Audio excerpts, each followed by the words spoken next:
Orain Inigo Urrutiak hitz egingo digu eh, prozeduraren ikuspuntutik, bai? Eskubidei buruz, aurretiazko jarduerei buruz, bai? Decía que el profesor Inigo Urrutia nos hablará ahora sobre los derechos del presunto responsable y sobre las actuaciones previas. Íñigo Urrutia es profesor de Derecho Administrativo también en la Universidad del País Vasco y actual aldesle, defensor universitario, con lo cual también tramita unos cuantos expedientes a la semana. Así que alguna experiencia también tiene desde la perspectiva práctica el profesor Íñigo aquí presente. Bueno, Íñigo, zura dicha, nos unión. Eskerrik asko Unai eta eskerrik asko Santurtziko udalari, placer bat baino, gehiago da niretzat hemen zeuekin egotea.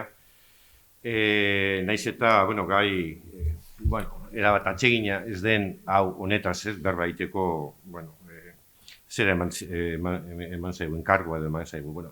Aspaldi, Unai komentatu zidan, ideia useukala eta administrazio prozedura zehatzaileari buruz hitz egiteko gonbitea eman zidan.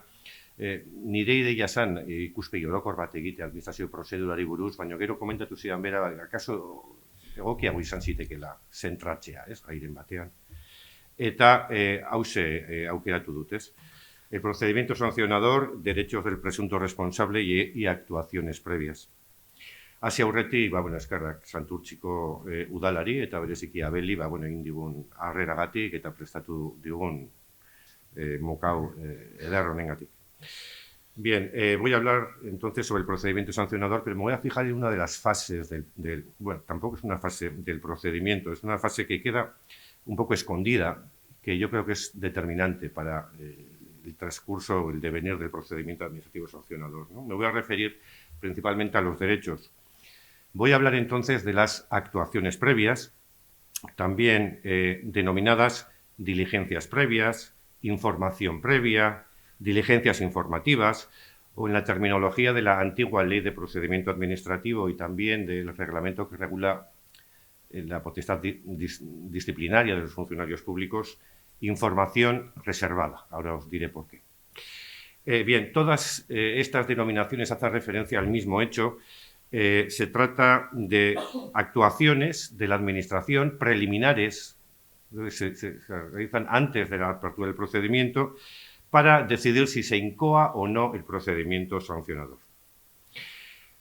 Se trata de una fase que la Ley Vasca de la Potestad Sancionadora, hoy en vigor, obvió conscientemente. Es decir, luego hablaremos, el preámbulo de la Ley Vasca de la Potestad Sancionadora obvia esta frase, pero lo dice así, concretamente. Esto es una cuestión interesante desde la perspectiva competencial, porque no es que al legislador vasco se lo olvidó, es que lo obvió conscientemente. Por tanto, aquí se nos plantea la cuestión de ¿podemos abrir esta fase aquí o basta con la instrucción?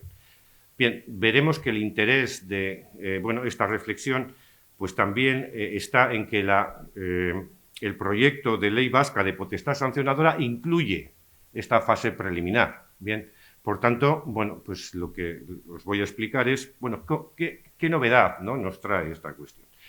En principio han sido dos los motivos que me han llevado a elegir este tema, ¿no?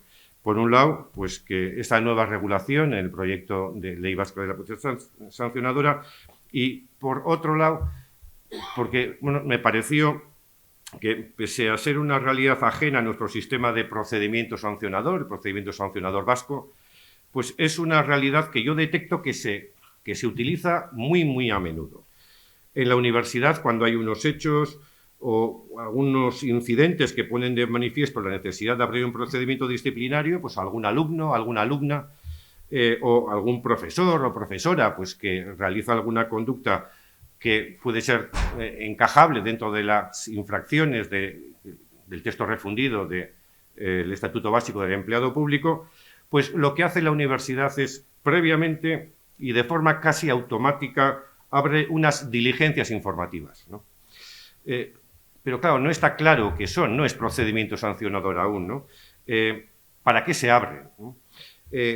La idea con la que me quedo yo después de analizar los expedientes sancionadores, ¿no?, que me toca pues analizar, ¿no?, si en el caso de que haya que se plantea alguna queja, ¿no?, pues a la Defensoría de la Universidad, pues bueno, los analizo. Y la idea con la que me quedo es que la universidad piensa, ahora que no nos ven los políticos que estamos aquí, los de la sala de máquinas, ¿no? Los políticos piensan, algo hay que hacer con esto, ¿no? Pero no se parece que abrir diligencias informativas es algo como menos gravoso, ¿no? Entonces, pues abrimos diligencias informativas, que no parece tan grave, y ya veremos lo que pasa, ¿no? ¿Y qué ocurre? Pues que se mantienen durante largo tiempo, no se sabe lo que se hace en esas diligencias previas, no se notifican, no se documentan, nadie sabe lo que puede hacer el investigado, si el investigado puede mentir o no, porque todavía no hay procedimiento, ¿no?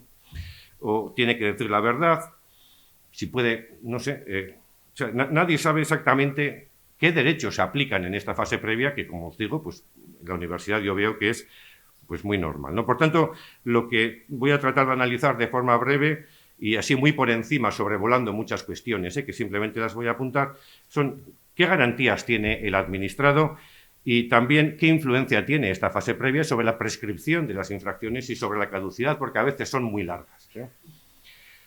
Bien, sobre esta cuestión hay jurisprudencia muy reciente del Tribunal Supremo que, bueno, os voy a dar algunas notas pues, para que os quedéis con algunos flashes así muy interesantes, ¿no? Bueno, ¿qué son las actuaciones previas? Bueno, pues es una fase que no es procedimiento sancionador. ¿Por qué? Pues porque queda fuera del procedimiento sancionador, aunque tiene una muy íntima, ¿no? Una relación íntima con el procedimiento sancionador. Doctrinalmente, esta fase se explica sobre la base de dos criterios. Por un lado se dice, bueno, esta fase previa es una garantía para los administrados. ¿Por qué? Pues porque lo que trata de garantizar es el adecuado ejercicio del derecho de la potestad sancionadora, evitando posibles acusaciones fallidas, sin base fáctica o sin base, una base sólida, ¿no?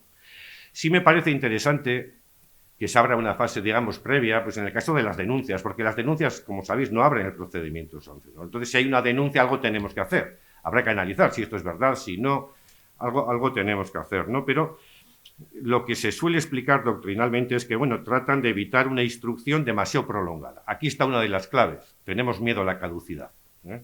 Tenemos miedo a que nos caduque el procedimiento en 6 meses, por tanto, instruimos a través de estas diligencias previas, pero ¿qué derechos tiene si no hay procedimiento sancionador? ¿Qué derechos tiene, ¿no? el inculpado, que aún no lo es? Porque no hay acusación. No hay acusación, digamos, formal, porque sí la hay, ¿eh? Porque si no... Bien, en algunos ámbitos, pues esto es una práctica muy normal. Mirando la jurisprudencia, pues me he encontrado que cantidad de las sentencias son de la Sala Militar del Tribunal Supremo, ¿no? Entonces, pues bueno, la jurisprudencia de la Sala Militar dice que las actuaciones previas son el medio ordinario, habitual y ortodoxo desde el punto de vista legal de que dispone la Administración para esclarecer los hechos. Entonces, como la práctica habitual, o sea, hacemos prácticamente lo que sea en esta fase y luego ya se verá. Pero, por otro lado, esta fase de actuaciones previas pues, es criticada, ¿no? Pues por la mayoría de la doctrina, ¿no? Administrativista. Porque, bueno, lo que entienden es que esto supone una fase de averiguación con una finalidad que no la aleja de la instrucción. Porque la instrucción, ¿para qué instruimos un procedimiento sancionador? Pues para saber los hechos. ¿No? Bueno, pues sería una fase de averiguación que queda por ahí fuera, pero no se aplica con el mismo rigor las garantías propias del procedimiento sancionador. Yo creo que la razón fundamental de que la ley vasca actual de potestad sancionadora las excluya está precisamente aquí, ¿no? Bueno, son actos de instrucción. ¿Hasta dónde tiene que llegar esta averiguación? La Administración, ¿hasta dónde tiene que llegar? Bueno, a veces lo que yo detecto en la práctica pues, de la universidad es que lo que se persigue es casi siempre ganar tiempo, ¿no? Demorando la apertura del procedimiento sancionador para eludir la caducidad, incluso realizar averiguaciones de forma mucho más sencilla. Es decir, bueno, con menos cortapisas, ¿no? El Tribunal Supremo también en alguna sentencia, una de 2014, pues también se ha hecho eco de esta visión crítica, ¿no? Y dice que en algún caso, pues bueno, estas actuaciones previas pueden dejar de servir al fin que realmente las justifica, esto es, reunir los datos e indicios iniciales que sirvan para juzgar sobre la pertinencia de dar paso al expediente sancionador y no se desnaturalicen transformándose en una alternativa subrepticia a este último. Bien, ¿qué relación tienen entonces con el procedimiento sancionador? Bueno, la idea clara es que esta fase previa no forma parte del expediente, que aún no se ha iniciado, por tanto sería un antecedente, ¿no? Incluso la jurisprudencia no ha visto obstáculo a que sea el órgano sancionador, generalmente el político o la política que va a decidir sobre ese procedimiento sancionador, el que realice las actuaciones previas, ¿no? Entonces, la pregunta sería, hombre, si el órgano sancionador realiza este tipo de actuaciones, de indagaciones y tal, no estaría contaminado, no estaría su decisión contaminada, ¿no? Bien, bueno, tiene una enorme relación con el procedimiento sancionador, tanto desde la perspectiva subjetiva como material. Es decir, tiene una relación estructural con el procedimiento sancionador, es previo al procedimiento, son actuaciones que realiza la misma administración sancionadora antes de la incoación del expediente. Hay una sentencia reciente de noviembre de 2022 que dice lo siguiente. Bueno, este era un caso de una investigación a un agente de policía que le tocaba turno, pero dice que tenía dolor de cabeza, se ausenta del trabajo con permiso y después se sabe, no se sabe cómo, pero se sabe que esta persona ha cogido un avión para irse a Tenerife a las 6 de la mañana. Se sale de la patrulla a las 4, bueno, estaba en el puesto fronterizo del Prat, sale a las 4 de la mañana y a las 6 coge un avión hacia Tenerife. Bien, esto llega al tribunal, porque claro, lo que hace la policía en ese caso es ir a la compañía aérea y decir, oye, dame el listado de pasajeros, a ver si está esta persona, dame el listado entero. Esto es una prueba clara, esto sería prueba. Además, protección de datos, todos los datos que hay y tal, ¿no? Pero bueno, lo pide la policía y la compañía se lo da. Y dice el tribunal, es cierto, o lo cierto es que la prueba es previa a la incoación del expediente disciplinario. Dice también, ni siquiera consta formalmente el dictado de una orden dada por la superioridad para la realización de las mismas. Y dice luego, lo dicho de conectarse con dos aspectos fundamentales, que los datos recabados de la compañía constituyen prueba de cargo y que dichos datos son de carácter personal, concernientes a un derecho fundamental y protegidos por la normativa constitucional y legal orgánica. Y concluye, por tanto, que se trata de un procedimiento disciplinario.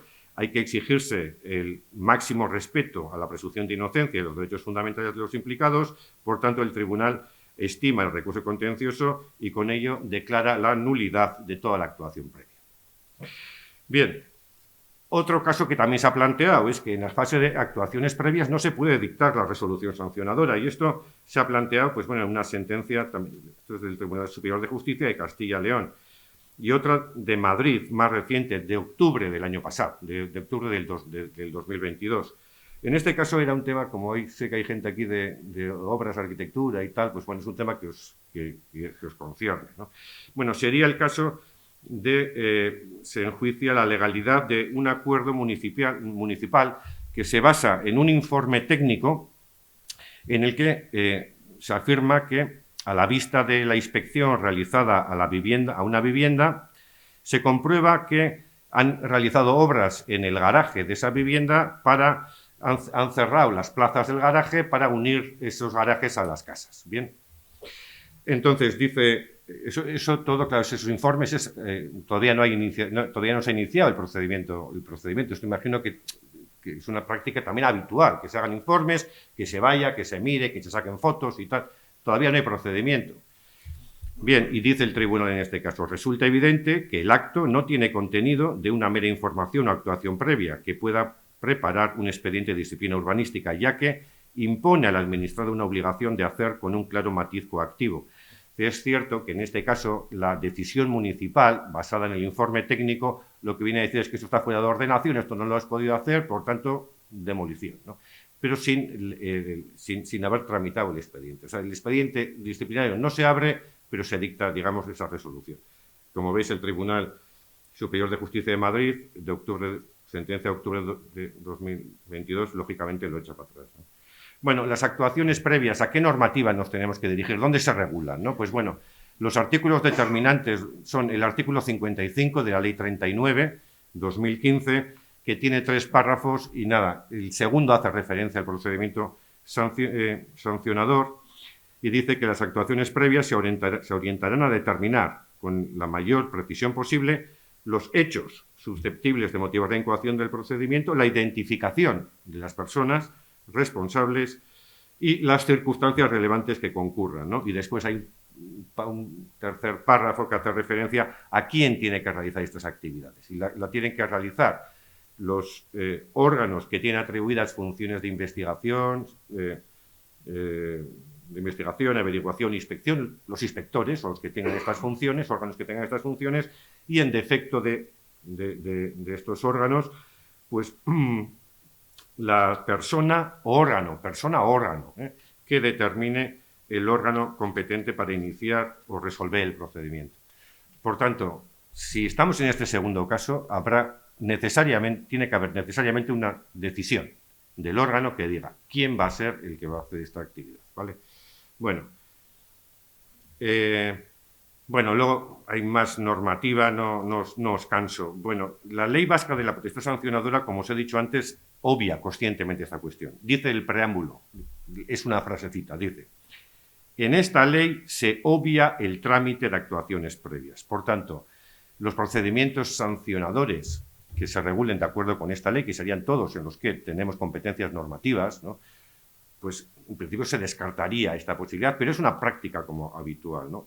El proyecto de ley vasca, que por lo que me dijeron en el Parlamento, pues no sé, igual para marzo puede estar, para marzo más o menos podría estar, porque yo creo que ya está como muy adelantada, pues lo que viene a decir la ley vasca es que con anterioridad al inicio del procedimiento se podrá abrir, potestativo, se podrá abrir o no, se podrá abrir el periodo de información o actuaciones previas, encomendándolo a órganos que tengan atribuidas funciones de inspección, o, en defecto de estos, a la persona o órgano administrativo que designe el órgano administrativo que se designa a tal efecto. Bien, la finalidad es determinar con la mayor precisión posible los hechos susceptibles de la identificación y las circunstancias relevantes. Bueno, la idea, y esto la ley vasca lo dice, la finalidad es conocer las circunstancias del caso para saber si hay que abrir o no el procedimiento. Pero esto es la finalidad. La finalidad es si hay que abrir o no el procedimiento. No podemos investigar más o hacer más, ¿no? Yo creo que esta es la idea. Hay otra normativa, la Ley de Seguridad Ciudadana, también lo regula en el artículo 48 y muchas otras normas, ¿no? Bueno, la primera idea clave. ¿Qué relación tiene esta fase previa con otras figuras, con los actos de instrucción? La verdad es que no hay grandes diferencias, ¿no? Es decir, es verdad que los actos de instrucción se dirigen a resolver un procedimiento, sin embargo, y esta fase previa también son actos de instrucción, pero para saber si se abre o no el procedimiento. La finalidad es lo diferente, pero lo que se hace materialmente es prácticamente lo mismo. Relación con otra figura, el pliego de cargos, que se ha vuelto a revivir con la Ley 39. ¿Qué es el pliego de cargos? Es cuando en el acuerdo de iniciación no tenemos datos suficientes para calificar concretamente los hechos, ¿no? No sabemos bien, hay un acuerdo de iniciación y entonces posteriormente el artículo 64 de la Ley de Procedimiento, la Ley 39, dice: puedes hacer un pliego de cargos y ya determinar exactamente cuál es la calificación de los hechos, ¿no? Bueno, pues si podemos hacer este pliego de cargos, posteriormente, ¿por qué tenemos que determinarlo todo en la fase previa, ¿no? Y luego también tiene relación con las medidas provisionales, más bien con las medidas provisionalísimas, esas que se dictan antes, ¿no? Antes, como sabéis, para que se mantengan en vigor las provisionalísimas, hay que abrir el procedimiento sancionador y confirmarlas. El plazo que establecía la ley vasca actual es de 4 días. Sin embargo, la Ley 39 habla de 15 días. Yo creo que la ley básica desplaza a la ley vasca. En todo caso, el proyecto de ley vasca de la potestad sancionadora habla de 15 días ya, ¿vale? Desde la apertura, 15 días tenemos.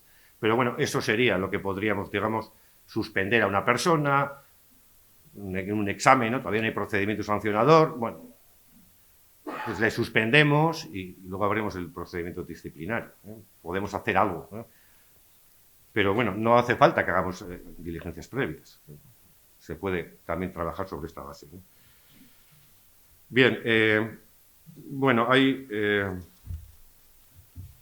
Bueno, clases de actuaciones previas. Las actuaciones previas pueden ser con conocimiento del interesado o puede ser información reservada. Información reservada. ¿Esto qué quiere decir? Que no se pone en conocimiento del interesado nada. Que la administración actúa, instruye y no dice nada. Claro, viendo las caras de por allá, que esto, aquí no se crea no se crea indefensión. O sea, ¿cómo puedes andar investigando sin decirle nada, ¿no? Bueno, pues el Tribunal Supremo lo que ha dicho ha sido que, por su naturaleza, estas actuaciones previas tienen carácter reservado, no pudiendo el luego imputado exigir su intervención en las mismas.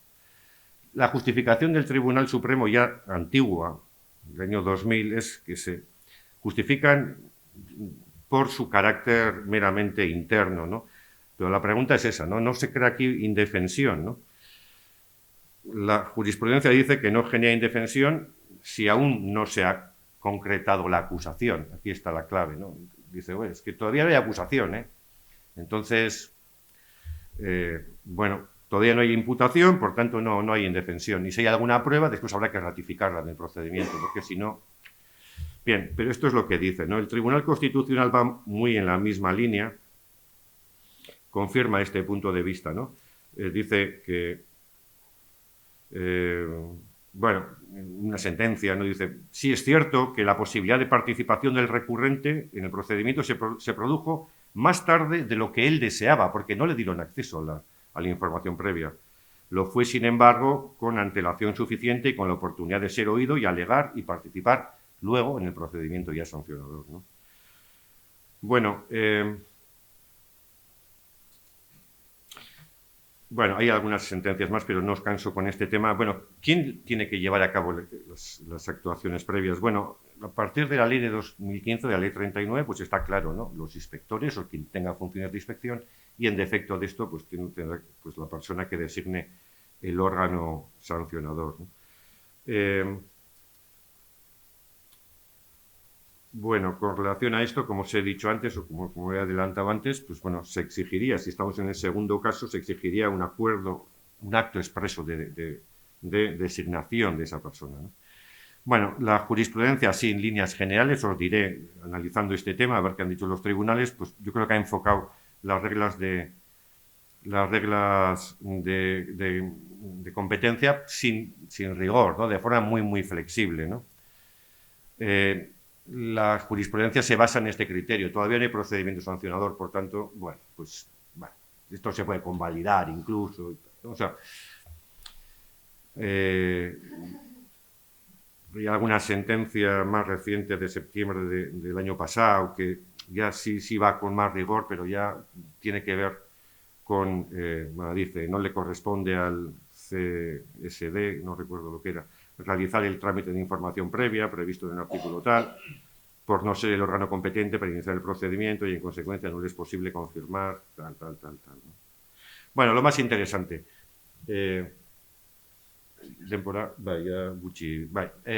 unas ideas así como casi telegráficas, ¿no? Sobre qué derechos se pueden plantear aquí, ¿no? Y qué han dicho los tribunales, ¿no? Bueno, los tribunales lo que vienen a decir es que esto es una cuestión que queda fuera del procedimiento sancionador, es una fase previa, por tanto las garantías del procedimiento sancionador no entran. En todo caso sí que hay algunas sentencias del Constitucional, pero principalmente del Supremo, que sí que dan una cierta, establecen ciertas garantías, ¿no? Un caso, pues bueno, creo que interesante es la sentencia del Tribunal Constitucional 142 de 2009. Este era un caso de dos policías municipales de Sevilla, que hay un procedimiento disciplinario en contra suyo. Bueno, hay un ciudadano que, bueno, pues, que hace una denuncia, se abre un procedimiento, unas diligencias previas, y los policías locales declaran en ese procedimiento disciplinario, pues de una forma, diciendo, mintiendo. Eso que hicieron tal o que tal o tal, ¿no? Luego se demuestra que esto es falso. Pero esto pasó en las diligencias previas. Entonces, claro, después le sanciona la administración, le sanciona a los policías locales por haber mentido y tal, por la tipificación, pues bueno, pues tiene encaje, ¿no? Entonces, estos llegan hasta el Constitucional en amparo y dicen, oye, que estos que yo tengo mis derechos a no declarar contra mí mismo, incluso tengo derecho a mentir, si soy inculpado. No tengo por qué decir verdad. Esto es doctrina del Tribunal Constitucional, ¿eh? Entonces, yo he podido mentir. Ay, no me puedes condenar por algo que he dicho yo, ¿eh? Porque eso vulneraría mi derecho a la defensa y a no declararme culpable. Bien, el Tribunal Constitucional sale del paso, dice, bueno, efectivamente aquí hay una quiebra de algún derecho, por tanto, hay alguna quiebra de algún derecho del artículo 24, hay, por tanto, algún derecho sí se aplica a esta fase previa, pero lo que viene a decir es que, bueno, que a los policías municipales se les exige mayor rigor que a las demás personas cuando hablan, cuando dicen cosas, ¿no? Entonces, que, bueno, por ese lado, pues no se les da el amparo, ¿no? En todo caso, para ver el alcance de esta sentencia es interesante leer el voto particular de Rodríguez Zapata, que lo que viene a decir Rodríguez Zapata es que el Tribunal Constitucional, mis compañeros y compañeras, han equivocado. ¿Por qué? Porque están declarando derechos, están hablando del artículo 24 en esta fase previa, cuando no tenían que, cuando este derecho no tenía que aplicarse porque es fase previa, no es fase sancionadora. Pero lo que voy a decir, estos se han equivocado, por tanto el Constitucional sí que reconoce algún derecho ahí, ¿no? Hay alguna otra sentencia que no os canso. El Tribunal Supremo tiene sentencias más claras, pero muy recientes todas, de febrero de 2022. Dice que la eficacia probatoria de lo actuado en las diligencias previas no alcanza a la declaración prestada sin garantías por quien luego resulta expedientado, no habiendo sido advertido en aquella de su derecho a no declarar contra sí mismo y a no confesarse culpable. Por tanto, el Tribunal Supremo sí que de alguna forma garantiza más, ¿no?, el derecho a la defensa. Imaginad que hay unas diligencias previas y os llaman. Oye, ven aquí y dime si este mensaje de correo electrónico lo has mandado tú. O esta firma es tuya. O si has hecho tú este documento. Es un procedimiento disciplinario interno del ayuntamiento. ¿Tú qué tienes que hacer si todavía no estás en procedimiento sancionador? Puedes decir que no hacer nada, mentir. Ahí está la clave, ¿no? El Tribunal Supremo yo creo que sí que establece este tema. Bueno, las sentencias, en el caso de que alguien pues, tuviera en el caso pues, que me las pida, que las tengo por aquí recogidas. Y bueno, luego pues hay algunas otras cuestiones sobre qué tipo de documentos hacen falta. Bien, la ley no dice nada. O sea, la ley no dice ni que hay que tramitar expedientes, ni qué documentos, ni nada. Esto suele ser normal, el tema de los análisis técnicos estos y tal. O estudios técnicos y cosas así, ¿no? Pero en todo caso no se exige. La ley utiliza el principio antiformalista y la jurisprudencia va por el mismo camino. Sentencia de junio de 2020, las actuaciones se caracterizan por la absoluta falta de formalismos y se reduce a una ampliación de datos y demás. Por tanto, ni se documentan ni nada, o sea, es una cosa un poco oscura, ¿no? Bueno, después interesante, esto también hay jurisprudencia, voy a acabar ya, ¿eh? El Tribunal Supremo lo que sí exige es que no se puede condenar por un documento que conste en la fase previa si no se incorpora al procedimiento. Hay que llevar ese documento al procedimiento y si no se lleva, no se puede sancionar, ¿vale? Sobre la base de ese documento. Y esto hay que hacerlo bien, ¿eh? Bueno, la jurisprudencia en esto es clarísima, ¿eh? Por tanto, si hay algún documento que recoja alguna prueba que luego se va a utilizar, hay que llevarlo, hay que volver a declarar que los agentes o las personas o los técnicos que han redactado eso ratifiquen ese documento en procedimiento y demás, porque si no, pues la jurisprudencia pone pegas, ¿no? Y después, bueno, nada, esto sí que hay dos problemas fundamentales con relación a esto. Uno es, las infracciones prescriben. Es decir, con la apertura de la fase previa, las infracciones prescriben, empiezan a prescribir desde el momento, ¿no? Tac, tac, tac, tac. Si la administración no hace nada, empieza a prescribir. Se interrumpe la prescripción. La prescripción, sabéis que si se interrumpe, cuenta entera, ¿vale? Bien, entonces, ¿la fase previa interrumpe? Pues según si se le da conocimiento al interesado o no se le da conocimiento al interesado de que hay fase previa. Porque interrumpe la prescripción, como dice el artículo 40 creo que es, ¿no?, de la ley, no sé qué, con conocimiento del interesado, de la apertura de un procedimiento. A ver, dice, interrumpirá la prescripción la iniciación con conocimiento del interesado de un procedimiento administrativo de naturaleza sancionadora, reiniciándose el plazo de prescripción si el expediente sancionador estuviera paralizado durante más de un mes por causa no imputable del presunto responsable. Por tanto, las actuaciones previas que sean realizadas con conocimiento del interesado tienen carácter disruptivo de la prescripción. Bueno, esto, la jurisprudencia también va aquí. Y el problema más interesante, ¿qué pasa con la caducidad? ¿La fase previa a esta cuenta para la caducidad o no? Bueno, en principio no debiera de contar, pero la jurisprudencia aquí ha hecho una filigrana. Y os diré que en la actualidad la jurisprudencia mayoritaria dice que sí cuenta ese plazo previo para a efectos de la caducidad, pero siempre que se produzca una tardanza prolongada, injustificada y demás. En estos casos, a partir de una sentencia del Tribunal Superior de Justicia de Galicia, y después ha sido confirmada por el Supremo también, se cuenta la caducidad, ya sabéis, es el tiempo que dura el procedimiento para producir luego efectos, pueden ser positivos, sí, no, o caducidad. En procedimientos disciplinarios y sancionadores es la caducidad. Bien, pues dice que se cuenta el plazo previo y el plazo de procedimiento en el caso de que se haya producido una prolongación excesiva de las diligencias previas, ¿no? El Tribunal Supremo opta por sumar la duración del periodo de diligencias previas al del expediente sancionador. Sentencias a partir de 2007, pues un montón de ellas, ¿no? Luego también algunas normas hablan de la caducidad de la acción, algunas normas en materia de consumo, no sé si hay técnicos de consumo, en materia de consumo sí que dice la legislación, el Real Decreto, un Real Decreto del 83, sobre defensa del consumidor, que desde que se acaban las diligencias previas la Administración tiene 3 meses para abrir el procedimiento sancionador y si no caduca, sería una caducidad intermedia.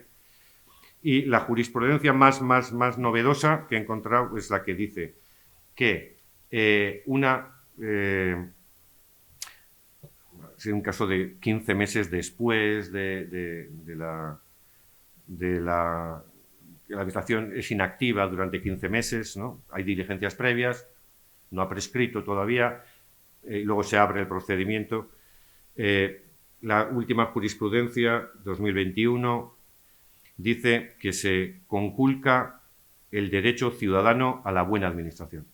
Es decir, se ha introducido esta idea del derecho a la buena administración para entender que una, digamos, duración demasiado larga, ¿no?, de estas diligencias previas, bueno, pues invalida, ¿no?, el procedimiento sancionador por caducidad, ¿no? Esto es ese uso abusivo, ¿no? Como nos va a caducar en 6 meses, hacemos unas diligencias previas larguísimas y luego hacemos esto en un pispás, ¿no? Llevamos todo el procedimiento en un pispás y lo hacemos. Bien, pues si se tarda demasiado, de acuerdo con la última jurisprudencia, que es unánime y comentada así por varios autores de derecho administrativo, pues bueno, va en esa línea, ¿no? Marca, me he extendido bastante, pero bueno, es que me he encontrado con tanta sentencia en este último año que me parecía interesante pues daros algunas ideas, ¿no?, sobre...